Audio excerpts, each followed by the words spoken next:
اگر زمین، کره زمین یک درجه حرکت کنه، یک درجه انحراف باشه، مثلا میبینید که ساختمان ها درش خراش وجود میاد. شما الان میبینید ساختمان یکیش 50 ساله، یکی 100 ساله، بعضی جاها 1000 ساله، هیچ شکوخی نمیبینید، هیچ خراشی نمیبینید. این چیه؟ این دلیل استقرار تام با در روی کره زمینه، با حرکت سریع که زمین داره. الله میگه که آیا منو شناختید بنده من چون این قدرتی دارم. یا رفتی دنبال دجالانی که برات بت امامت و وصایت و شیخ و قطب و پیر و پاتال تراشیدن. یه دجالی عیسی رو خدا کرده، یه دجالی 14 خدا درست کرده به نام 14 معصوم، یه دجالی 14,000 شیخ و پیر و قطب و قلندر به نام عارف و صوفی و درویش و غیر ذالک درست کرده. همه اینا رو جای خدا نشوندن.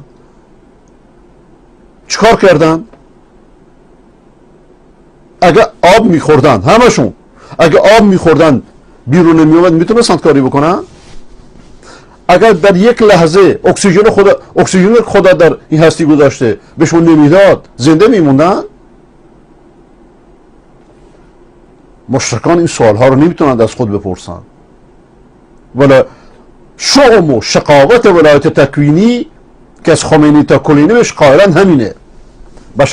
خدا کردن بشر، خدا کردن امام. و چه فرقی این خدا کردن با خدا کردن عیسی داره؟ الله الذي رفع السماوات بغیر عمد ترونها. ورزه این نیروهای جاذبه بزرگترین دلیل بر عظمت خداونده. این استقرار، ارتباط اشیا به زمین. یه چیزی دیگه، گردش زمین روی در حال خورشید. زمین در گرد خورشید به شکل دائری نمیچرخه، به شکل اهلیدی میچرخه. شکل اهلی بیضویه و یعنی متساوی الابعاد نیست از مرکز. اما محیط دائره، مثلا محیط دائره از مرکز یک فاصله داره. ولذا شما یه فرگار برمی‌دارید، دائره رسم میکنید. لیکن شکل بیضوی رسم کردنش خیلی پیچیده. دو تا مرکز بیارید، باید یک قلم بیارید، یک ریسمان یا نخ بیارید. این شکل بیضوی یک بعد کبرا داره، یک بعد کبرا صغرا داره. اگر زمین در بعد کوچکش، در بعد صغراش باشه از مرکز مدارش، چه رخ میده؟ اگه همیشه اینطوری باشه، خورشید اونو جذب میکنه. برای که نیروهای جاذبه مرتبط به حجم و مسافت. اگر مسافت قوی باشه، اگر برعکس، اگر مسافت کم باشه، نیروی جاذبه قوی میشه. اگر این کائنات الهی نمیداشت چه رخ میداد؟ در اثناء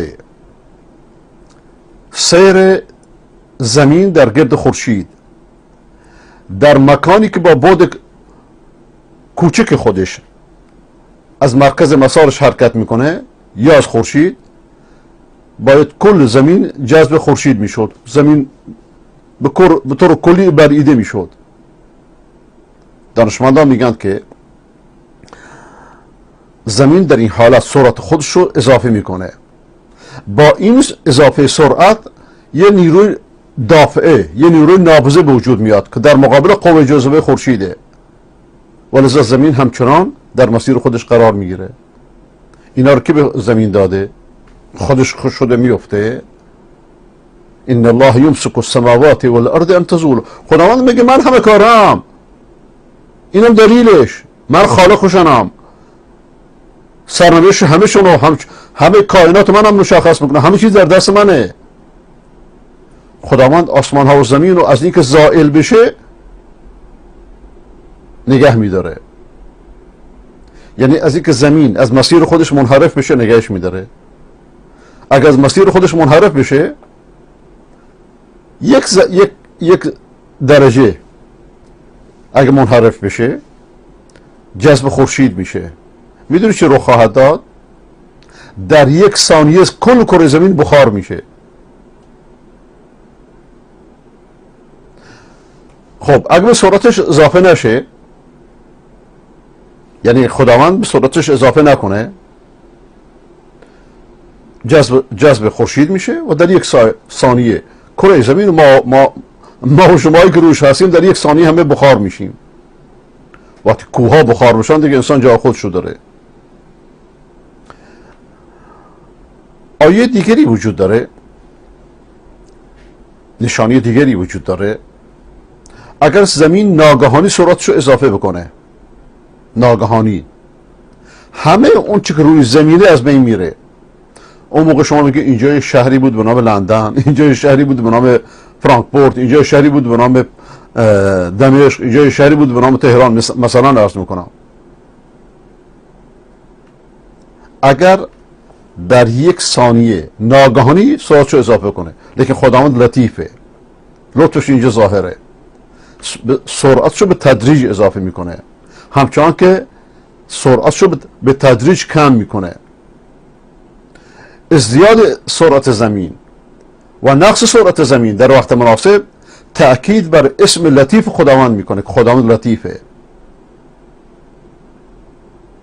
و اضافه کردن سرعت و نقص سرعت تأکید بر علم خداوند میکنه. و حرکت زمین تأکید بر قدرت خداوند میکنه، برای که این کائنات مظهر اسماء حسنای خداونده. الان یه متارسکی آوردن به نام صاحب زمان که آقا صاحب زمان صاحب زمینه. دجالان یه متارسکی درست کردن. خب چی کاره؟ اما صاحب زمینه چرا توش سرداب خوابیده؟ الله الذي رفع السماوات بغير عمد ترونها ثم استوى على العرش.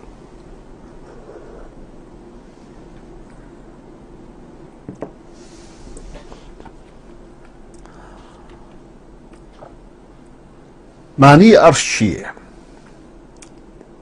یک معنی اینه که معنی استواء بر عرش، که به عرش پرداخت که بر عرش مستولی شد. میگن استواء معلومه، کیفیتش مجهول، ما نمیدونیم. بدون اینکه تجسیم کنیم یا صفات خدا را تعطیل کنیم، برای که هم مجسمه وجود دارند و هم معطله. معتزله معطلن، مجسمه همونایی که تجسیم قائل شدن. سواد اعظم مسلمانان در میان فرق اسلام راه اعتدال و وسط را رفتند و پیامبر توصیه فرموده که با سواد اعظم مسلمانان باشید، نه قائل به تجسیم و تجسیدن، نه قائل به تعطیلن که بعضی صفات خدا را تعطیل کنند، همچنان که معتزله و شیعیان که در علوم کلام وارث معتزله هستند، هیچی از خودشون ندارن جز هارت پورت امامتی که جعل کردن. خب بر عرش مستولی شد بدون کیفیت، ما نمیدونیم. در بالاترین معنیش علوه و خداوند علی اعلی است. و عرش در یکی از معنیش بالاتر از کائناته، چیزی بالاتر از همه این کائنات. این یک معناه. معنی دوم، البته اینها همه را مفسر میان برای که معنی نیاز به شرح داره. خداوند سبحانه و تعالی کائنات رو خلق کرده، درش حیات گذاشته. در بعضی از تفسیرها عرش عبارت از کائناته، در بعضی از تفسیرها چیزی بالاتر از کائناته. و استوا عبارت از علوه. و خداوند سبحانه و تعالی علی و اعلی و وهابه. این رو علی پرستان میگن که نگاه کنی، علی اعلی علیه، نعوذ بالله. اهل علم در این آیه اقوال متعددی دارن، صفحات متعدد، کتابهای متعدد در این مورد نوشته شده، مذاهب متعدد. بهترین راه تفویض معناش به خداونده. الله الذي رفع السماوات والارض، رفع السماوات بغیر عمد ترونها. کلمه الله اسم علمه برای واجب الوجود. بقیه کائنات همشون ممکن الوجودن. یعنی چی؟ یعنی ممکن بود وجود داشته باشن، ممکن بود نه، اما خداوند نه، وجودش ذاتیه، واجب الوجوده. البته این روش تفسیر عقلانیه، تفسیری که از مدرسه معتزله به بعد شروع شد، علمای کلام گرفتنش. حالا روش قرآنی اینطوری نیست. روش قرآنی تنها با عقل سر و کار نداره، با قلب سر و کار داره. این کائنات در مقابل من اینا رو خلق کردم، تمام شد و رفت. خداوند جل جلاله علمه و واجب الوجوده و همه صفات کمال در این کلمه الله وجود داره، ولذا قابل ترجمه نیست، به هیچ زبانی قابل ترجمه نیست. لحظه که شما میگید الله، گویا گفتید قادر، زار، نافع، سمیع، بصیر، حکیم، رحمان، همه صفات خداوند در کلمه الله هست، همه اسماء حسنا خداوند. ولذا خداوند پیامبر اکرم که خداشناسترین فرد تاریخ بشره مثل همه انبیا میفرماید که کل عمل لا یبدأ بسم الله و ابتر. هر عملی، هر کاری، خوب توجه فرمایید، که بدون اسم الله شروع بشه مقطوعه، دنبریده، یعنی نتیجه نداره، یعنی برکتی درش نیست. یعنی چی؟ یعنی هر کاری رو با اسم خدا شروع کنید. چرا؟ چون خالقتون اونه. آقا به اسم شاهنشاه اعظم، به اسم امام اعظم، به اسم کوفت زهرمار اعظم، اینا همه شرکیاته، چه در میدان سیاسی چه در میدان عقیدتی. ولذا تا زمانی که عقیده اصلاح نشه سیاست اصلاح شدنی نیست، همش مت پرستی میشه، همش طاغوت پرستی میشه، همش بشر پرستی میشه. و کسانی که جلوی اسلام و فرهنگ اسلام و عقیده اسلام میگیرند میدونند که اسلام یعنی چی، میدونند که اسلام دکانهاشون رو میبنده.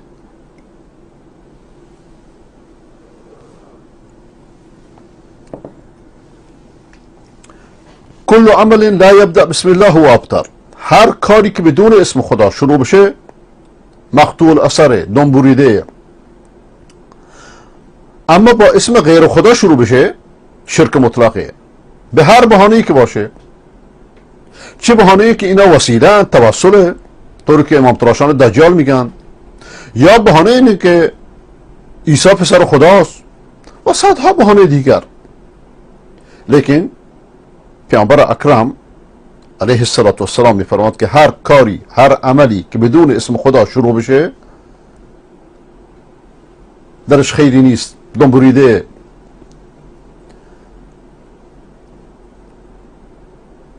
بلکه وقتی که شما هر کاری بدون اسم خدا شروع میکنید، خدایی را که همه چیزو برات مسخر کرده به یاد نمیارید. گویا که این اشیایی که انجام میده خودت مسخرش کردید. و وقتی که اسم غیر الله میخونید، یعنی گویا که اونا کاری هستن، شریک خداوندن. و از خمینی تا کلینی و همه مشرکان، همه قالیان، بزرگان خودشون را در کار خدا دخالت دادن. اینها در ائمه زورکیشون، بقیه به بت‌هایی که درست کردن، از منات و لات و عزا و هبل، هر یکی دارد بتی اندر بغل. شیخ ما از بر همان کافرتر است، چون که او را سومنات امامت اندر سر است. ولذا مؤمن، موحد، خداشناس هر کاری رو شروع میکنه میگه بسم الله الرحمن الرحیم. برای خداونده که همه چیزو برای انسان مسخر کرده، مذلل کرده. اگر خداوند همه چیزو مسخر نمیکرد، انسان نمیتونست از طرف خودش کاری بکنه. هیچ چیزی مطیع انسان نمیشد. اما مشرک اونه، همطور که عرض کردم، که غیر خدا رو بخونه. ملحد اونه که اصلا خدا نواور باشه. و ضربه مشرکان به دین اگه بیشتر از ملحدان نبوده کمتر نبوده.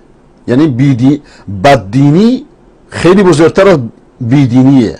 بلکه بیدینی نتیجه بددینیه، نتیجه خرافاته. ولذا هر جا که بددینی وجود داشته باشه، هر جا که مدعیان تصوف و تشیع وجود داشته باشند، میبینید که الحاد و بیدینی و کمونیستی و چپگرایی بیشتره.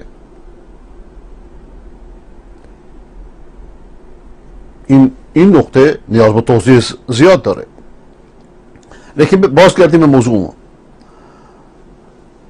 راجع به تسخیر اشیاء، خداوند میگه که همه چیزو من مسخر کردم براتون. شما میبینید یه طفل کوچک مهار شتر رو بزرگی رو میگیره، میگه هوش وامیسته، به زمین میشینه، 4 دست پا یه بچه کوچک یه شتر رو به بزرگی رو میخوابونه.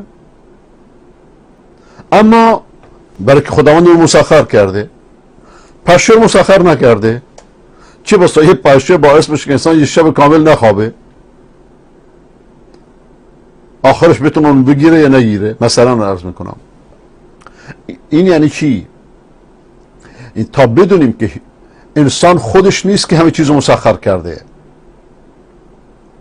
به اراده خودش نیست، به مشیت خودش نیست.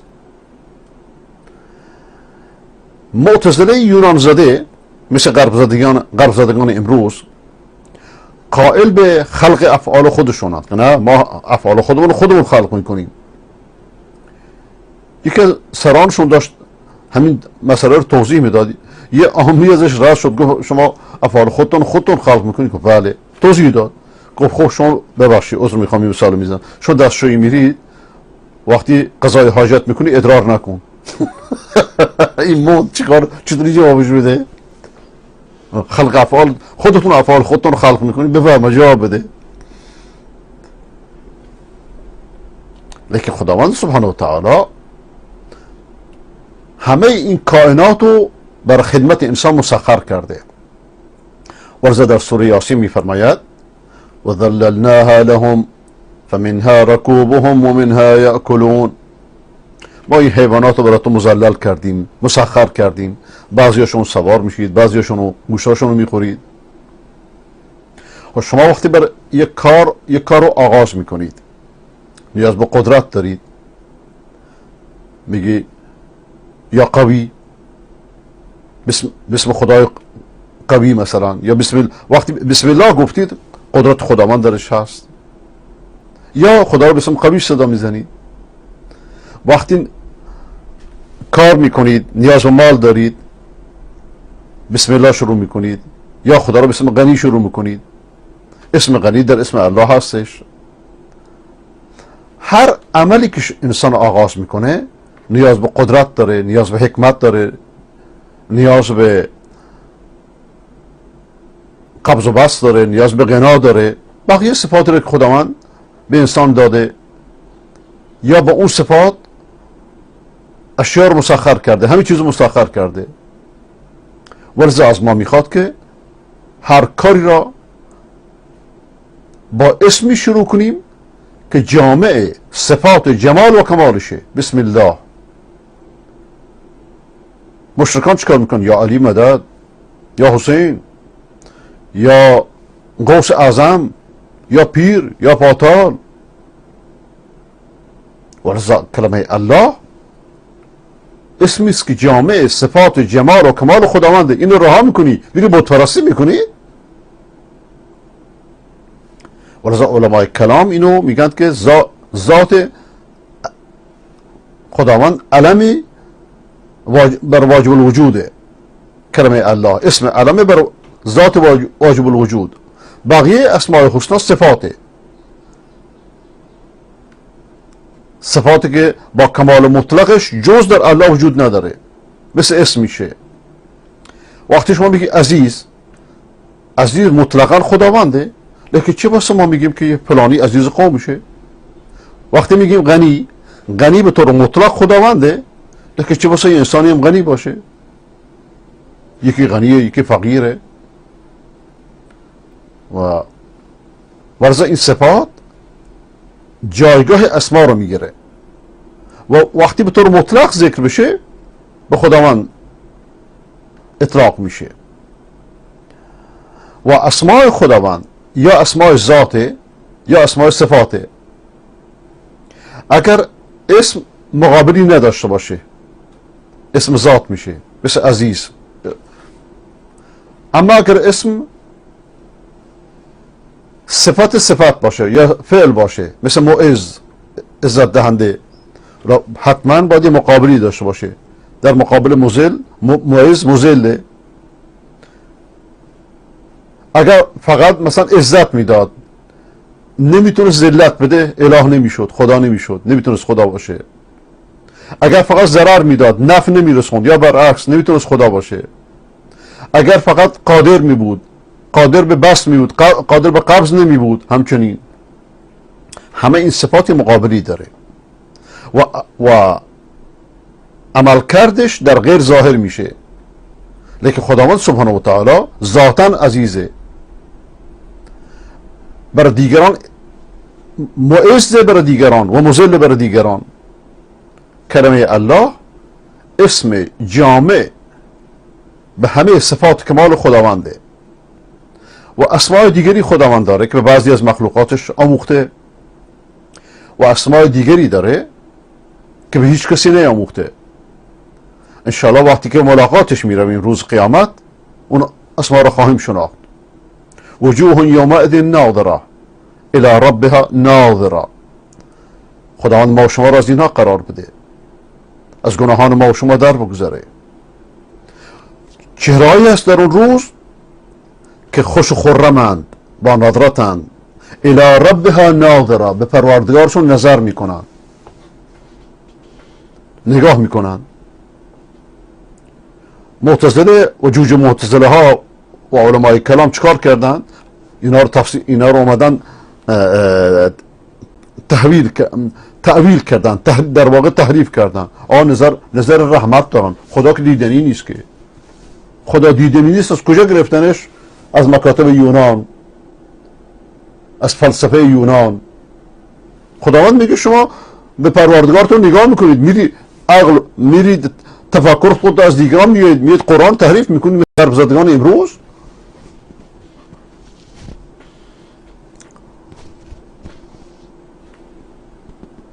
خب تا اینجا توقف میکنم. انشاءالله که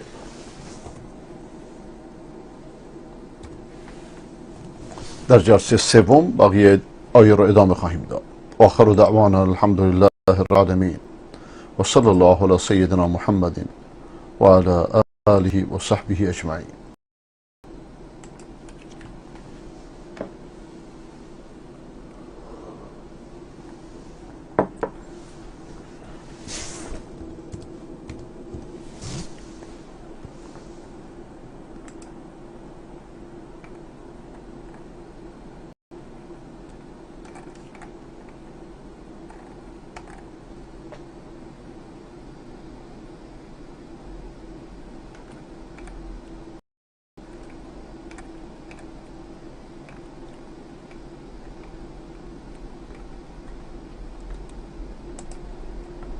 طبق محاسبات فلاحت پیشه، حکومت ایران بیش از 30 میلیارد دلار برای بقای اسد در سوریه از جیب ایرانی‌ها هزینه کرده که تا الان $1 از این مبلغ هم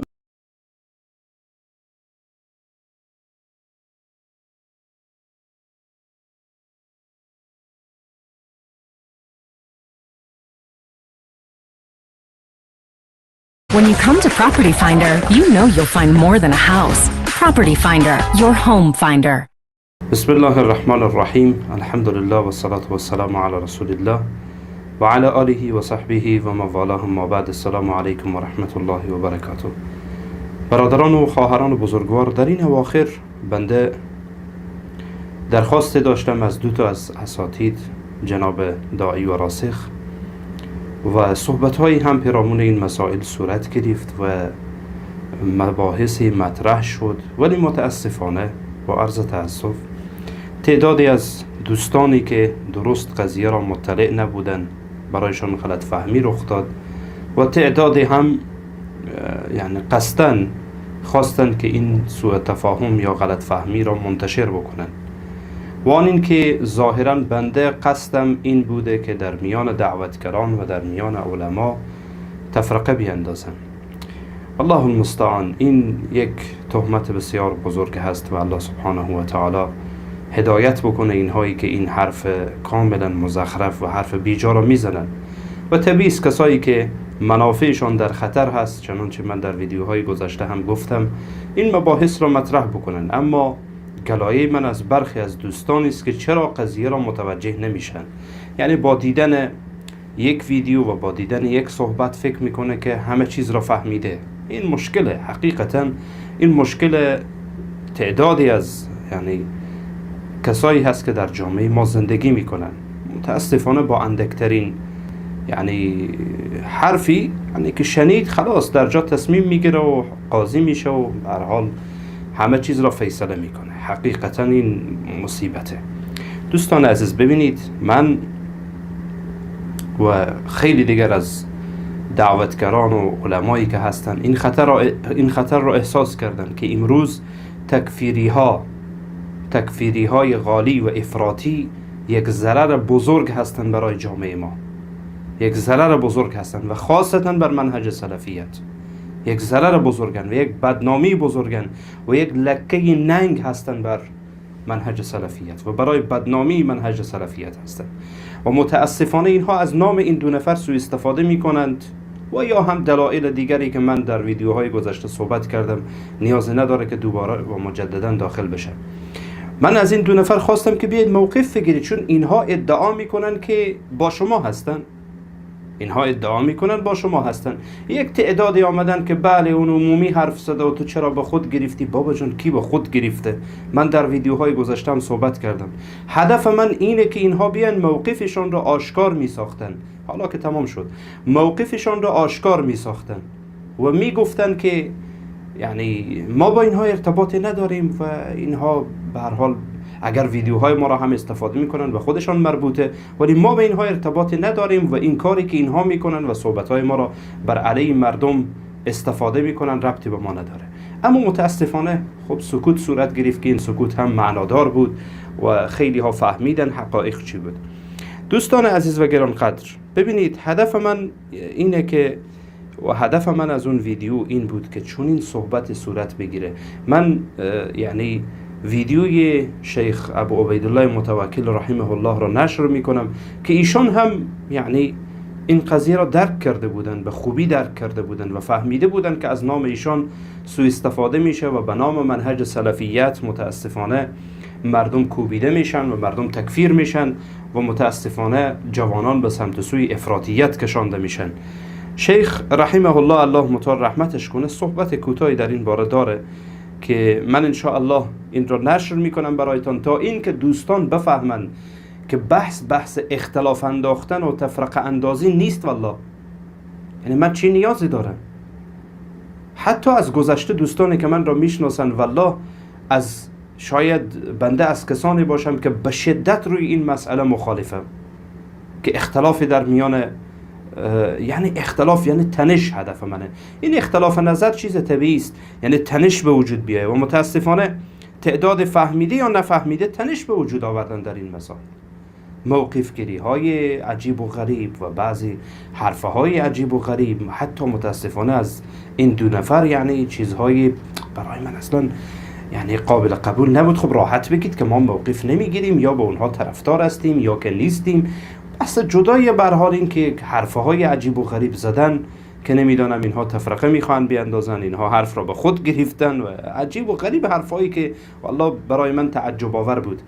و یک تعدادی هم که خودشان را طرفدار میگن، متاسفانه این حرفه ها را آمدن گفتن و ذهنیت مردم را دارن به این سمت و سو میکشن که بله این مسائل شخصی بود، آمد این به خاطر خود مطرح کرد و یا خواستن که اینها اختلاف بندازن میان موحدین. والله که این روند ادامه پیدا بکنه، طبقی که در طول این 1 سال و 1.5 سال شما متوجه شدید، تفرقه‌ای که اینها انداختن غیر قابل جبرانه.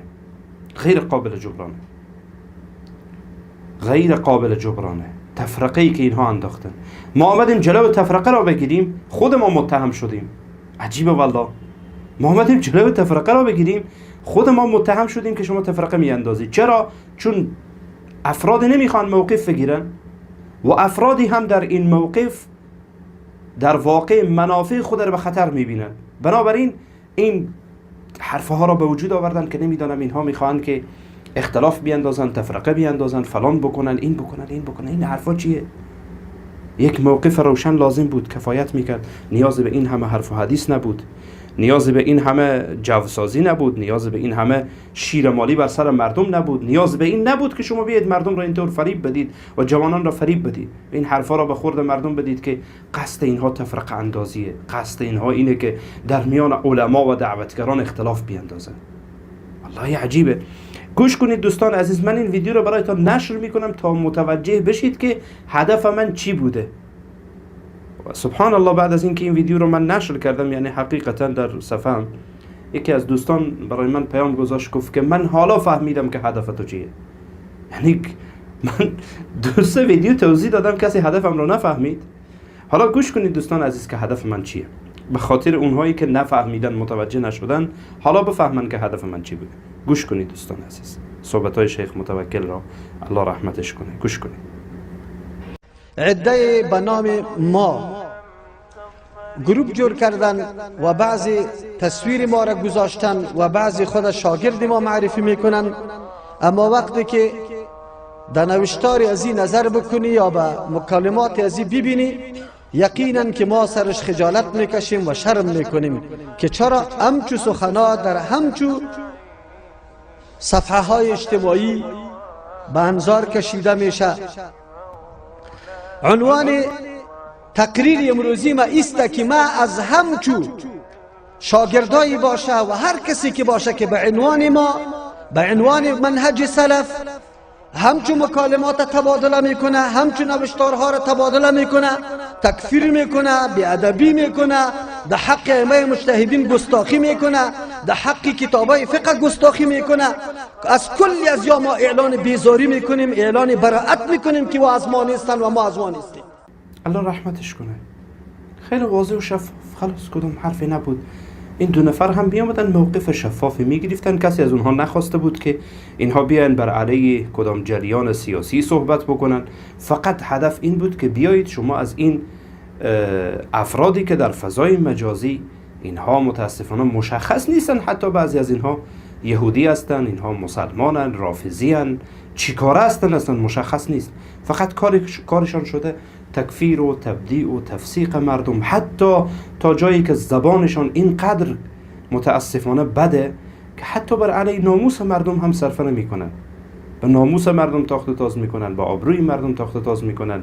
یعنی این منهج اسلام نیست. والله هدف فقط این بود، ولی متاسفانه که قضایا به سمت سوی دیگری کشانده شد و قضایا به سمت سوی دیگری ارجاع داده شد به خاطر یک سری مسائل و انگار که ما نمیفهمیم یا این مسائل درک نمی کنیم. به هر حال پیام من برای برادران و خواهران و مسلمانم، اونهایی که یعنی آغشته‌ای با این مسائل نیستند،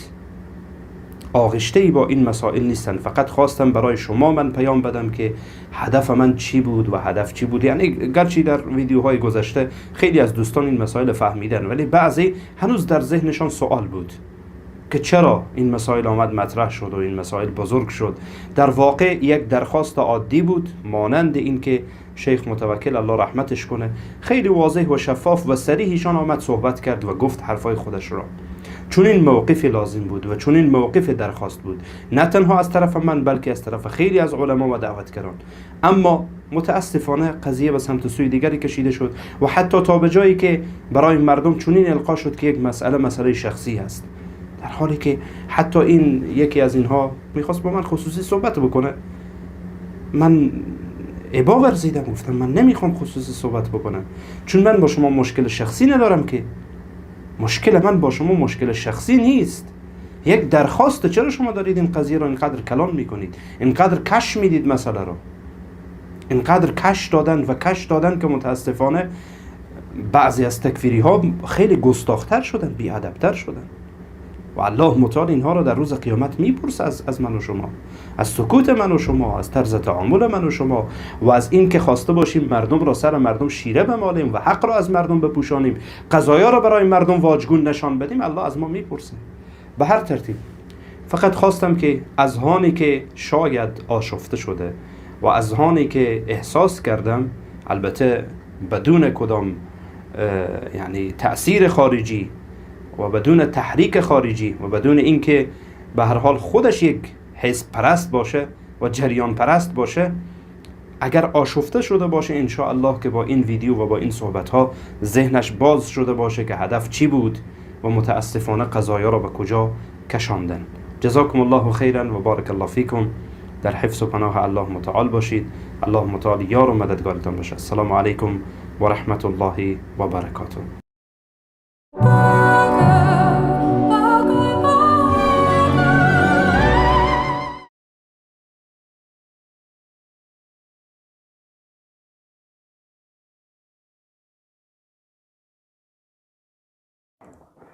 بسم الله الرحمن الرحیم. السلام علیکم و رحمت الله و برکاته. دوستان عزیز و بزرگوارم، امیدوارم خوب باشید، صحتمند و سالم باشید و در خدمت شما عزیزان هستم. و امشب همچنان که در شب دوشنبه یا شب سه‌شنبه قبل و دوشنبه شب به خدمت شما عزیزان و بزرگواران بودم و پیرامون موضوعی صحبت کردیم درباره این که عیسی مسیح علیه السلام خداست یا بنده خدا، البته بر اساس اناجیل چهارگانه. و یکی از دوستان ما جناب آقای کشیش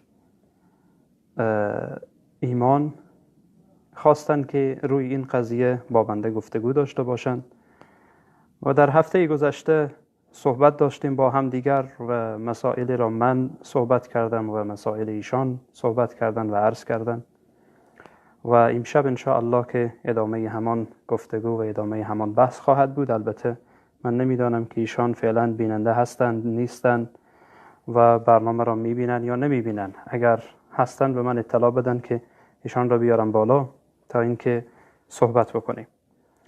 البته صحبت ما مدت 1 ساعت طول خواهد کشید بعد از اینکه تماس آقای ایمان وصل بشه و ان شاء الله که روی این موضوع صحبت میکنیم و هدف ما رسیدن به نتیجه‌ای هست و هدف ما رسیدن به حقیقت هست. هدف این نیست که پیروزی و غلبه، یعنی یکی غالب بشه و یکی مغلوب. دقت کردید؟ به هر صورت دوستان عزیز و بزرگوارم، من خواهش میکنم کسانی که با ما همیشه همراه هستند اگر دوستانی حرفه های یا سوالات بیرونی دارن ایشان با خبر بسازن و برایشان بگن. خب ظاهرا آقای ایمان آمدند روی صفحه. اجازه بدید من ایشان رو بیارم بالا. آقای ایمان عزیز بیاید بالا.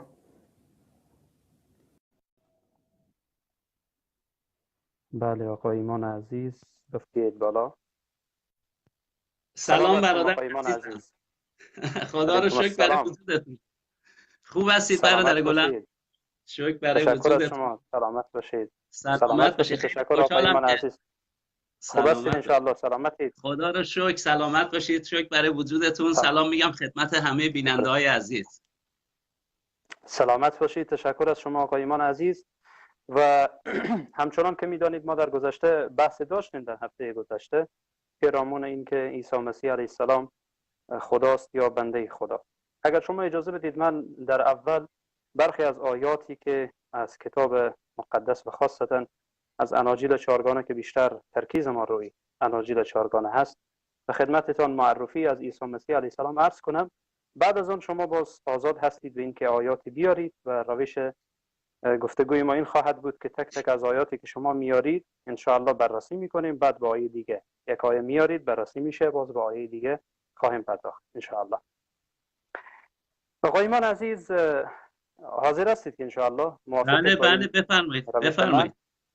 بفرمایید. بله آقای ایمان عزیز، آنچه که در کتاب مقدس و خاصتا در اناجیل میآیه عیسی مسیح علیه السلام را به عنوان بنده خدا و به عنوان انسان معرفی میکنه. به عنوان شما به انجیل یوحنا باب 8 آیه 40 مراجعه کنید، میبینید که عیسی مسیح میگه، واضح میگه که من انسان هستم. و شما میدانید که حداقل شی 83 بار در کتاب مقدس و خاصتا در اناجیل چهارگانه عیسی مسیح به عنوان پسر انسان به او گفته شده و برای عیسی مسیح عوارض بشری عاید آلش میشه، مثل که بر بقیه انسان ها میشد. مثل که عیسی مسیح به صورت بقیه بشر متولد میشه از یک مادر پاکیزه و مادر پاک مریم علیه السلام. و همچنان شما میدانید که در انجیل متی و همچنین در انجیل لوقا نسل یا اجداد عیسی مسیح علیه السلام مورد بررسی قرار میده. در مورد اجداد او صحبت میکنه که از کی به دنیا آمده و اجداد او چی کسانی بودن. و همچنین انجیل لوقا باب 2 آیه 21 اشاره میکنه که عیسی مسیح ختنه میشه و همچنین انجیل متی باب 21 آیه 18 میگه عیسی مسیح گرسنه نمیشده مثل بقیه انسان ها. انجیل یوحنا باب 19 آیه 28 میگه عیسی مسیح تشنه نمیشده.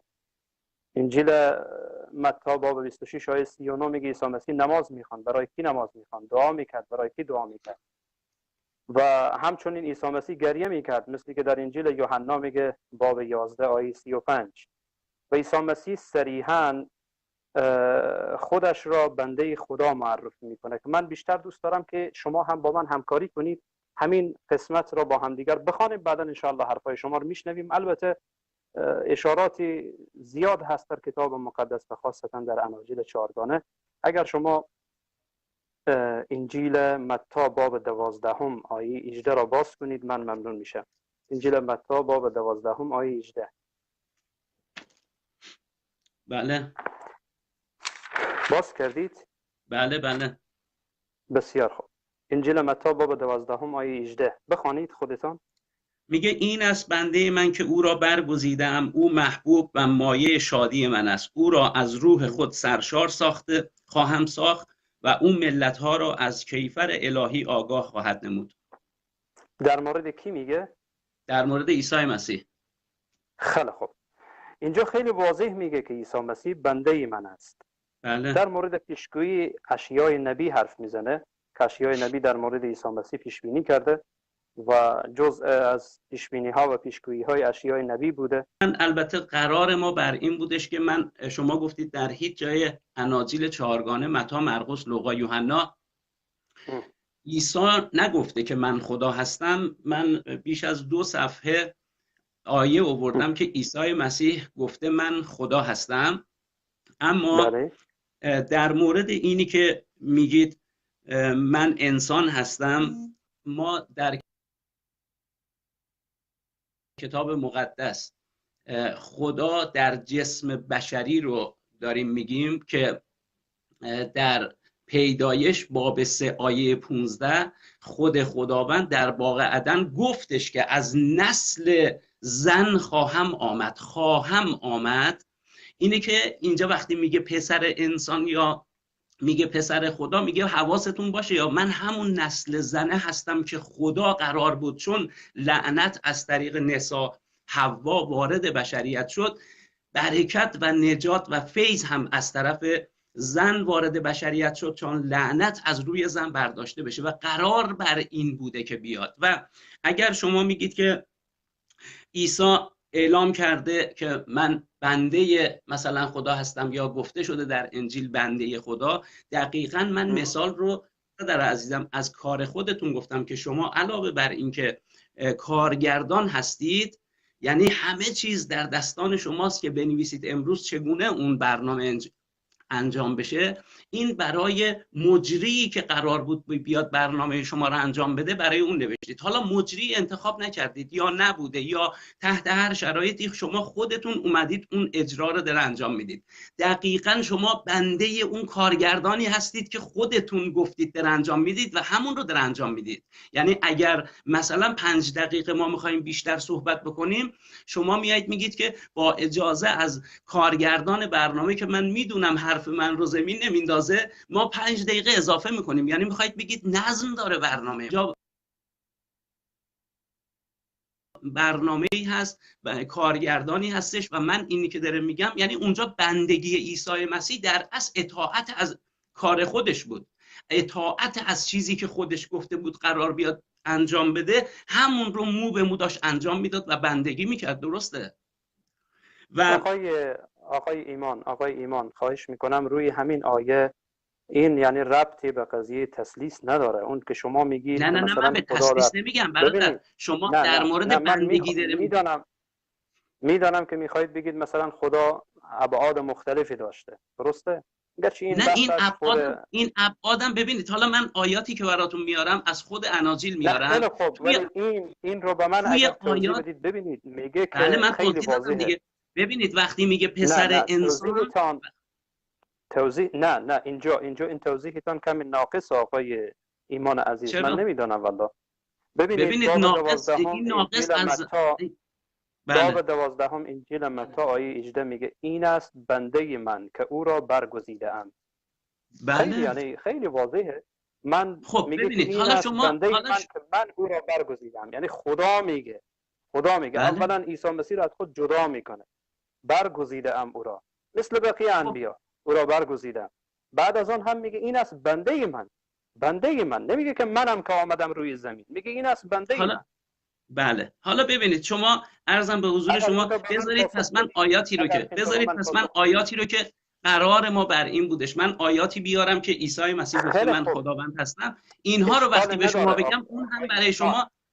بله آقای ایمان اون اشکال نداره، اون هم انشاءالله ما میشنویم.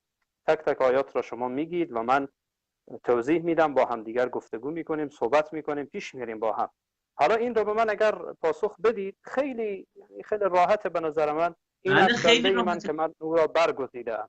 بله یعنی ببینید یعنی هر آنچه که من میگم، هر آنچه که من میخوام، اراده من رو اینه که داره انجام میده. بنده منه، این سرسپرده منه، این فرستاده منه، این برگزیده منه، این نجات منه، این قدرت منه.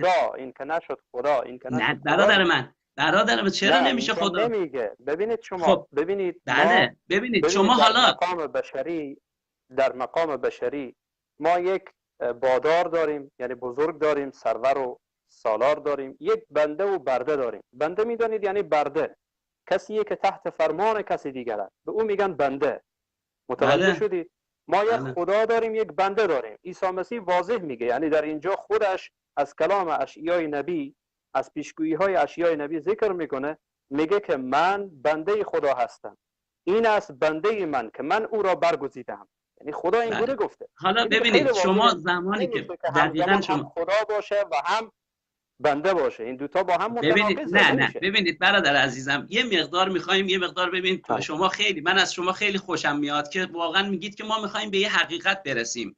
ببینید وقتی شما از دریای مرمر، از دریای سیاه، از دریای اژه، از خلیج فارس، هرچی شما وقتی یک پارچ آب ور میاری در دستتون و اونجا نگه میدارید، تمام خواص اون، بوی اون، مزه اون و رنگ اون آب رو میارید، ولی کلش رو نمیارید.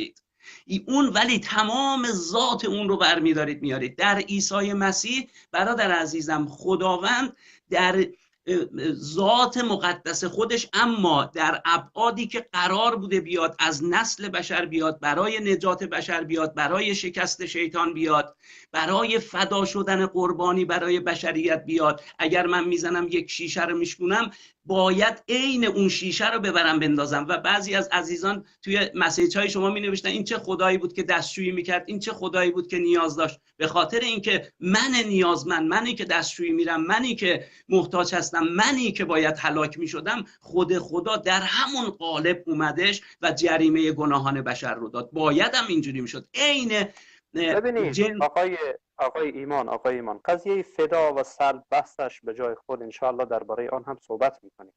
اصلا خود قضیه فدا خودش عقلانی نیست. یعنی من انشاءالله دربارهش صحبت میکنم. ببینید شما، یعنی خدا، کسی از بندگان خدا، مثلا به تعبیر شما آدم گناه کرده، خدا میخواد که این گناه را از روی زمین برداره.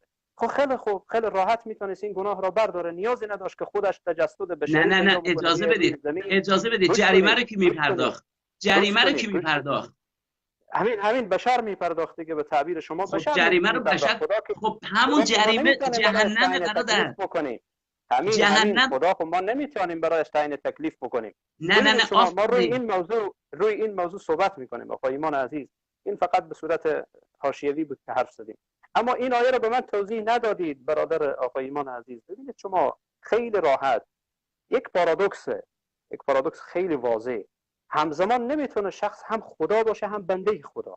ببینید برادر عزیزم، بذارید من من عبدالرحمن فاتح میتونم همزمان صفات داشته باشم، صفات مختلفی، به تعبیر شما همزمان کارگردان باشم، همزمان مناظر و گوینده باشم، همزمان فلان باشم، همزمان فلان باشم، ولی ذات من یکیه. ذات من مختلف نمیشه، در صفات خود مختلفم.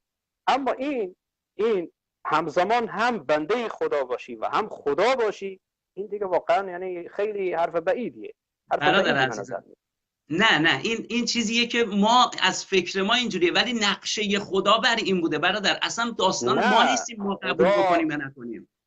نه خدا چرا؟ خدا برای ما فرستاده، برای خودش که نفرستاده. مادامی که ما را نتونه قانع بکنه، مادامی که ما را نتونه قانع کنه به عنوان یک انسان، برای ما فرستاده. حالا همینو میخوام بگم. الان برادرم ببینید آقای ایمان عزیز، ببینید مشکل اینه که به تصور شما و به دید شما میگید که برخی از حرفا هست که تا زمان خدا قلب شما را لمس نکنه نمیفهمید. یعنی چی؟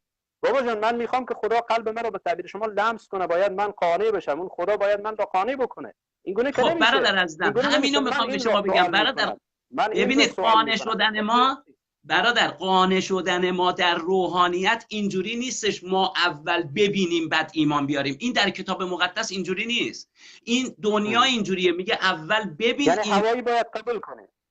بله. قبول کنه. ببینید نه اجازه بدید. نه اجازه بدید. شما هوایی قبول میکنید تا چه اندازه؟ نه اجازه بده برادر عبدالرحمن، شما هوایی قبول میکنید تا چه اندازه؟ تا خود همین امشب، تا خود همین 1 ساعت دیگه شما قبول میکنی، نتیجه رو میگیری. ولی مثلا اسلام میگه شما بمیرید ان الله بعد از مرگ شما خداوند شما رو میبخشه. در عیسی مسیح میگه شما همون لحظه که ایمان شما ببینید در کجا اسلام چون این چیزی گفته که شما بعد اجازه بفرمایید خدا رو میبخشه؟ در کجا اسلام چون این چیزی گفته؟ نه میگه والا ما که مسلمان بودیم میگفتیم وقتی میمیرید پای تخت داوری خداوند، اگر غیر از اینه شما بگید. نه اسلام عزیز، ببینید شما این حرفی که خب برادر، حالا ببینید نمیخوام برم شما گفته شما از اسلام من اصلا میکنم آقا ایمان، ببینید شما، من هر ادعایی که از دین شما میکنم در جا ثابت میکنم.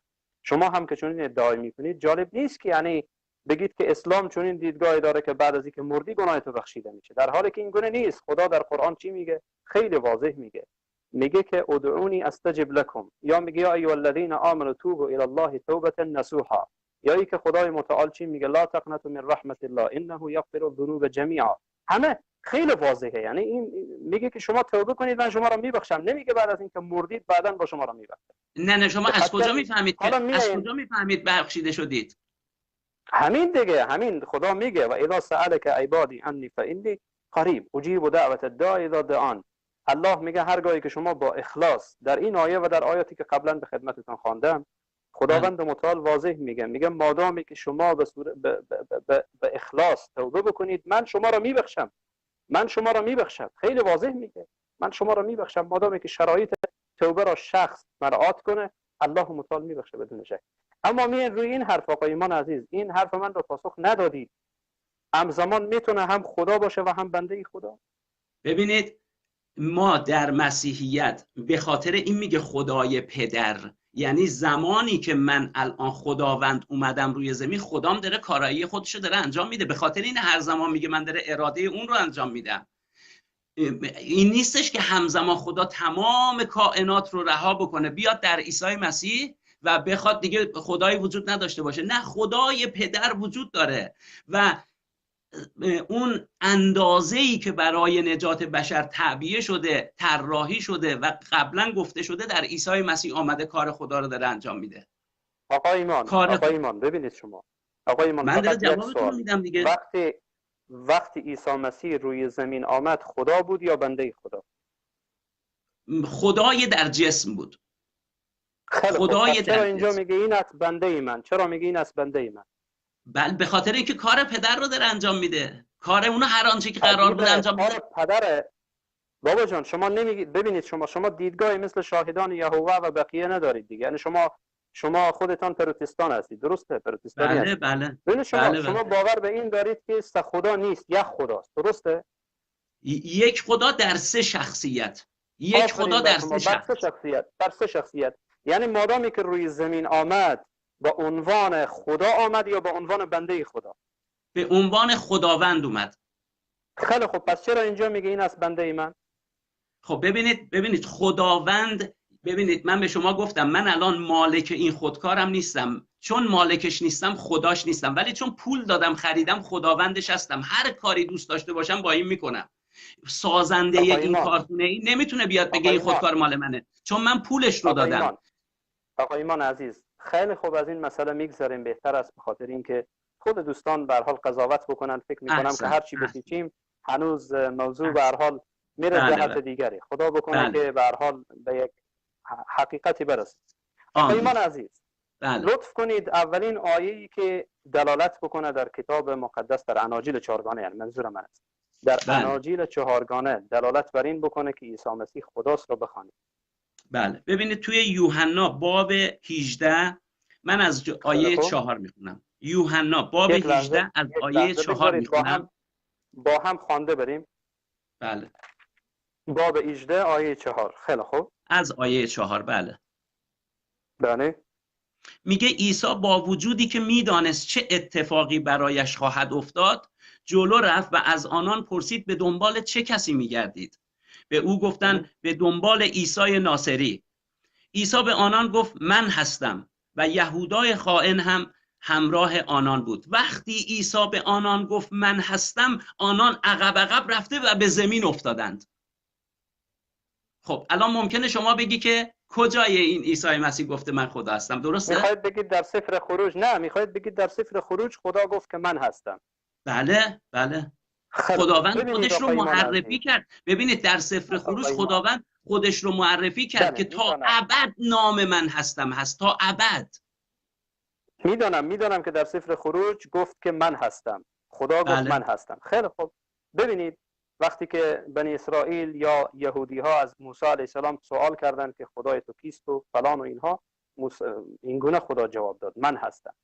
ببینید شما آقای ایمان عزیز، در همین جا اگر شما دقت کنید خیلی واضحه، یعنی خیلی واضحه. این کتاب مقدس ترجمه تفسیری هست و شما هم شاید ترجمه تفسیری داشته باشید.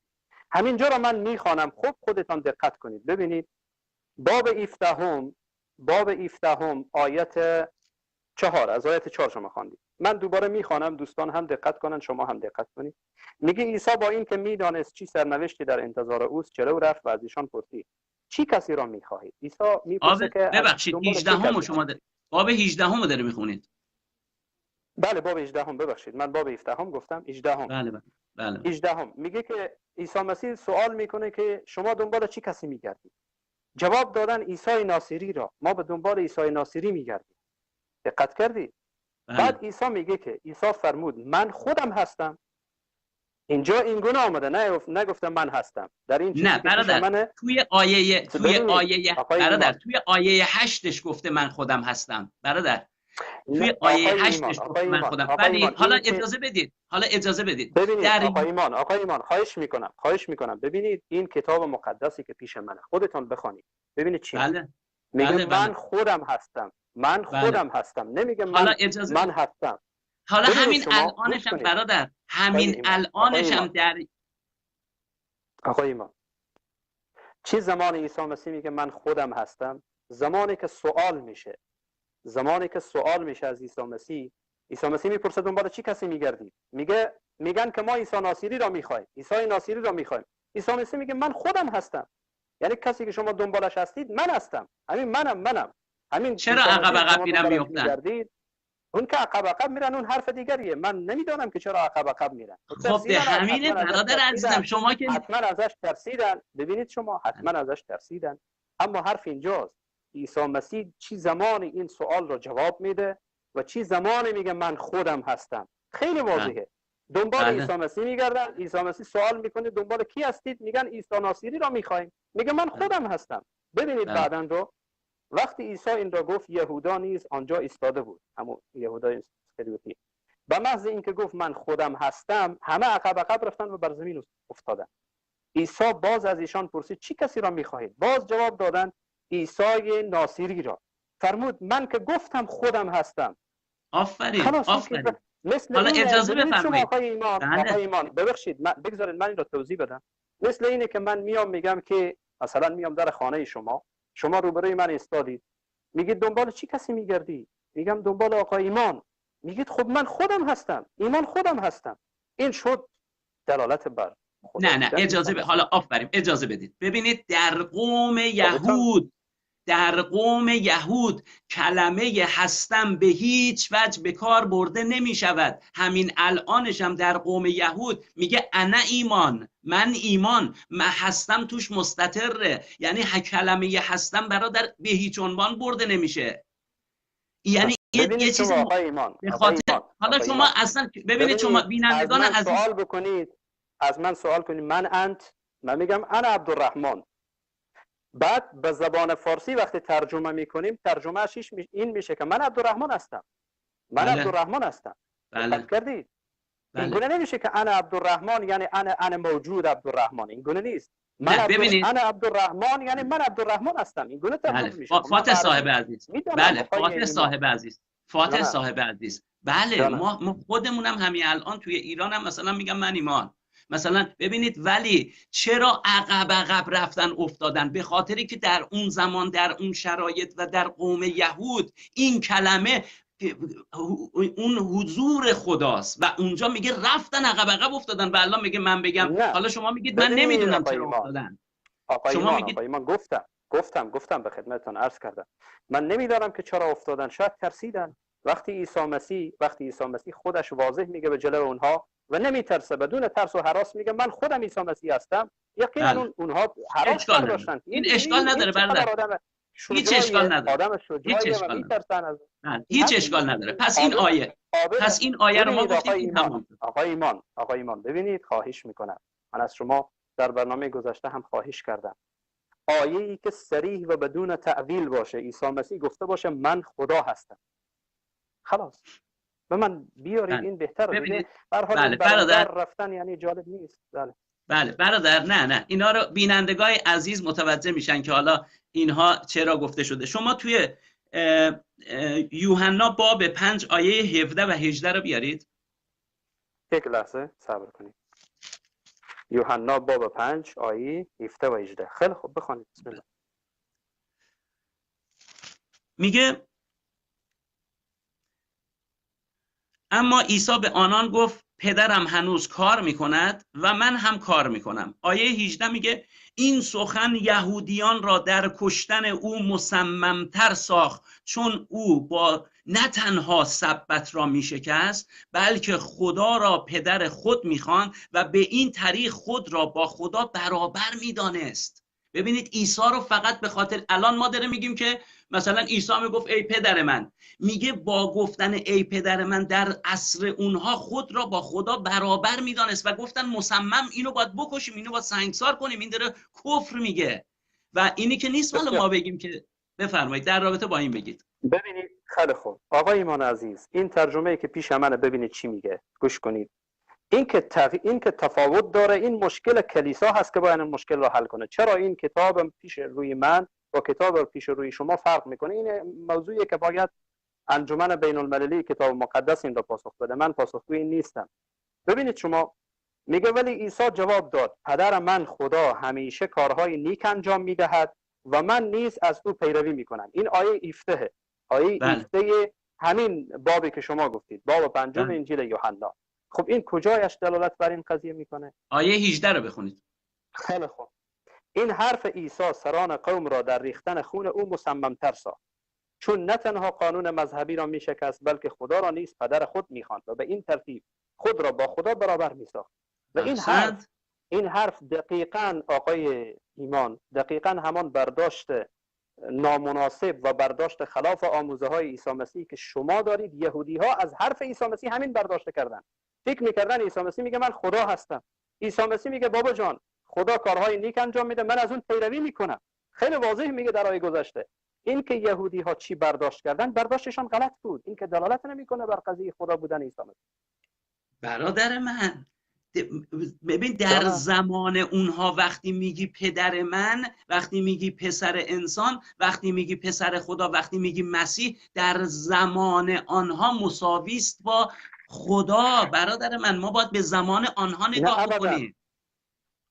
ابدا آقای ایمان عزیز، من خواهش میکنم ببینید شما در کتاب مقدس در خیلی از جاها آمده که عیسی مسیح خودش را، غیر خودش را هم گفته که فرزند خدا، پسر خدا گفته. به عنوان مثال من برایتان چند نمونه را نشان بدم که عیسی مسیح شاگردان خودش را هم فرزندان خدا یا پسران خدا گفته. خیلی واضحه. این گونه نیست که این حرف وجود نداشته باشه آقای ایمان عزیز. بیایید انجیل یوحنا را باز کنید، باب 20، باب 20 آیت 17. باب 20 آیه 17 بفرمایید. میگه که عیسی فرمود به من دست نزن، چون هنوز نزد پدرم بالا نرفتم، ولی برو و برادرانم را پیدا کن و به ایشان بگو که من نزد پدر خود و پدر شما. دقت کردی؟ پدر خود و پدر شما، یعنی این پدر خود و پدر شما برای غیر عیسی مسیح هم پدر گفته شده. برای عیسی مسیح به غیر خود، یعنی همچنان که گفته خدا پدر من است، برای دیگران هم گفته خدا پدر شما هم هست. و خدای شما، خدای خود و خدای شما بالا میروم. آیت 17 باب 20. همچنان آقای ایمان عزیز در جاهای مختلف دیگری، نه همینو اجازه بدید من بگم، همینو اجازه بدید من بگم، همینو اجازه بدید. ببینید ما علاوه بر این که میگیم عیسی مسیح فرزند خداست، پسر خداست، میگیم ما هم فرزند خدا و پسر خدا هستیم، چون پیرو به او هستیم. بعد یه چیز دیگه هم بگیم، شما میتونید فرزند خدا و پسر خدا بشید تا چون وارث بشید. برادر عزیزم، ما ارثمون رو میایم در مسیحیت، ارثمون رو دست میاریم. چی فرق کرد میان شما و میان عیسی مسیح؟ چی فرق شد؟ عیسی مسیح فرقش اینه. من نمیگم من خداوند هستم. آقای ایمان، ببینید شما، غیر خود را عیسی مسیح میگه فرزندان خدا یا پسر خدا، و خدا را پدر آنها میخوانه. خود را هم پسر خدا میخوانه. چی تفاوت است میان اینها؟ تفاوتش اونه. میگه من با خدا برابر هستم، من خدا هستم، ولی من نمیگم. من میگم به واسطه خون عیسی مسیح فرزند شدم. کجا گفته من با خدا برابر هستم؟ کجا گفته من خدا هستم؟ کجا گفته من خدا هستم؟ ببخشید. شما دارید برادر من. ببینید توی یوحنا باب 12 آیه 45، یوحنا باب 14 آیه 7 تا 10. نه صبر کنید. آیه با آیه پیش میریم. اولا این نکته حل شد که این گونه نیست آن گونه ای که شما گفتید که فقط عیسی مسیح بوده که گفته خدا پدر من است. چون عیسی مسیح حتی برای دیگران هم این را استعمال کرده. خب من حرف شما رو تایید میکنم. آقای ایمان عزیز، ببینید شما، من بگذارید از جای شما جواب بدم. آن که قاموس یا فرهنگ کتاب مقدس را نوشته، آمده این رو پاسخ داده. گفته که فرزند گفتن برای عیسی مسیح، این پسر گفتن حقیقیه، و وقتی که برای دیگران پسر خدا استعمال شده یا برای خدا گفته شده پدر اینها، این به صورت مجازیه. دقت کردید؟ این جوابیه که کشیش‌های بزرگ و قسیسین میدن. این جواب را متوجه شدید؟ پس اگر این جواب را به من میدادید بهتر بود از این که شما بگید نه چون اون این گونه گفته ما این گونه نگفتیم. دقت کردید؟ این جواب را میدادید، میگفتید عیسی مسیح فرزند حقیقی خداست. میگه اون نخست‌زاده است، او فرزند نخست‌زاده است و ما چون او از مردگان قیام کرد، ما نیز از مردگان قیام میکنیم. چون او فرزند خداست، ما نیز وارث. این دا کجا گفته؟ همین تفاوت آقای ایمان. ببینید شما، همین تفاوتی که وقتی درباره شما استعمال بشه پسر خدا، استعمال مجازی باشه، وقتی برای عیسی مسیح گفته بشه پسر خدا، استعمال حقیقی باشه. همین تفاوت رو شما از کجا آوردید؟ همین چی رو؟ همین تفاوت رو از کجا آوردید؟ از توی کلام خدا میاریم که میگه ما شریک جلال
حلال نام خداوند میشیم.